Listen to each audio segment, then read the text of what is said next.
Your Highness, Excellencies, ladies and gentlemen,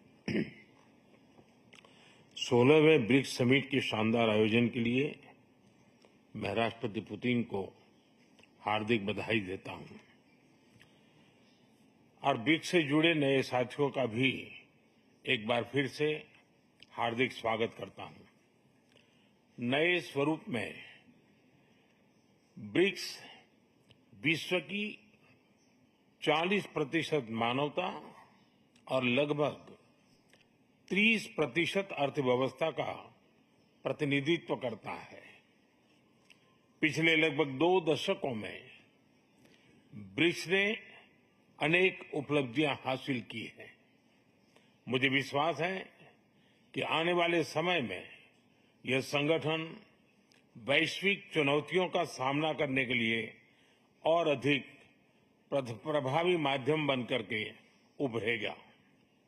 friends, मैं new development bank के अध्यक्ष हर excellency Dilma Rousseff का अभिनंदन करता हूं। पिछले 10 वर्षों में यह बैंक ग्लोबल साउथ के देशों के विकास के लिए महत्वपूर्ण विकल्प के रूप में उभर रहा है।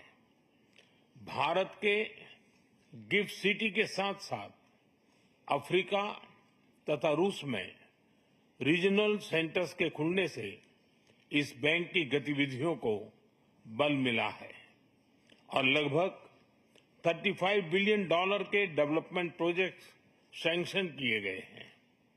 एनडीबी को डिमांड ड्रिवन सिद्धांत पर काम करते रहना चाहिए और बैंक का विस्तार करते हुए long term financial sustainability, healthy credit rating और मार्केट एक्सेस सुनिश्चित करने पर प्राथमिकता रहनी चाहिए।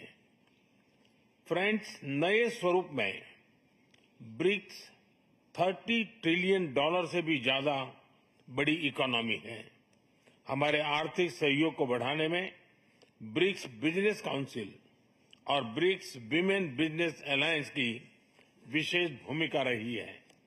इस वर्ष ब्रिक्स के अंदर WTO reforms, trade facilitation in agriculture, resilient supply chains, e-commerce और स्पेशल इकोनॉमिक जोन को लेकर जो सहमति बनी है, उससे हमारे आर्थिक सहयोग को बल मिलेगा।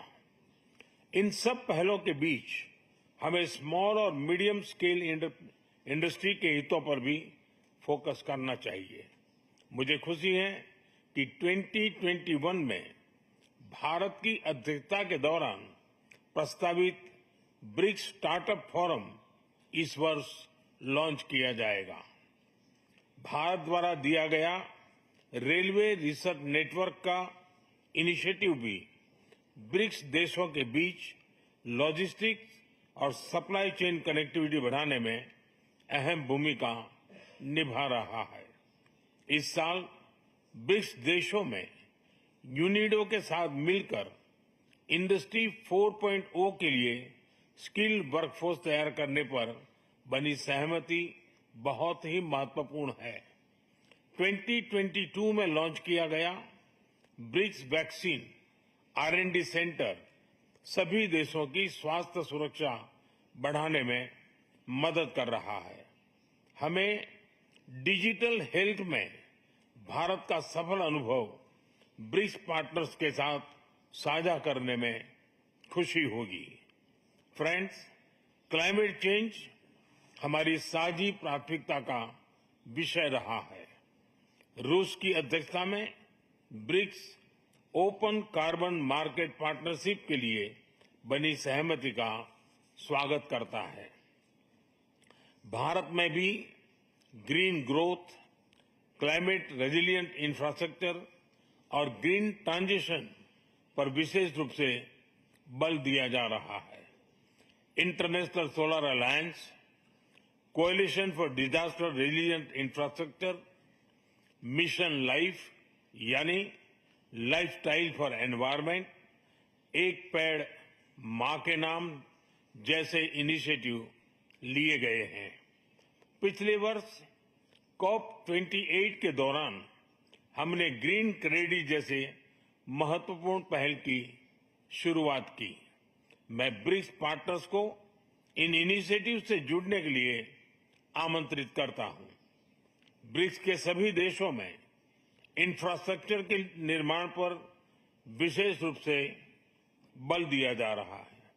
भारत में मल्टी मॉडल कनेक्टिविटी को तेजी से बढ़ाने के लिए हमने गति शक्ति पोर्टल बनाया है। इससे इंफ्रास्ट्रक्चर विकास के लिए इंटीग्रेटेड प्लानिंग और इम्प्लीमेंटेशन में मदद मिली है और लॉजिस्टिक कॉस्ट कम हुई है। हमारे अनुभव आप सभी के साथ साझा करने में हमें खुशी होगी। फ्रेंड्स, ब्रिक्स देशों के बीच फाइनेंशियल इंटीग्रेशन बढ़ाने के लिए प्रयासों का हम स्वागत करते हैं। लोकल करेंसीज में व्यापार और सुगम रूप से क्रॉस बॉर्डर पेमेंट से हमारा आर्थिक सहयोग सुदृढ़ होगा। भारत द्वारा बनाया गया यूनिफाइड पेमेंट्स इंटरफेस यानी यूपीआई भारत की एक बहुत बड़ी सक्सेस स्टोरी है। इसे कई देशों में अपनाया गया है। पिछले वर्ष हिज हाइनेस शेख मोहम्मद के साथ मिलकर हमने इसे यूएई में भी लॉन्च किया। अन्य ब्रिक्स देशों के साथ भी इसमें सहयोग किया जा सकता है। फ्रेंड्स, भारत ब्रिक्स के अंतर्गत सहयोग बढ़ाने के लिए पूरी तरह से प्रतिबद्ध है। हमारी विविधता और मल्टीपोलरिटी में हमारा दृढ़ विश्वास हमारी ताकत है।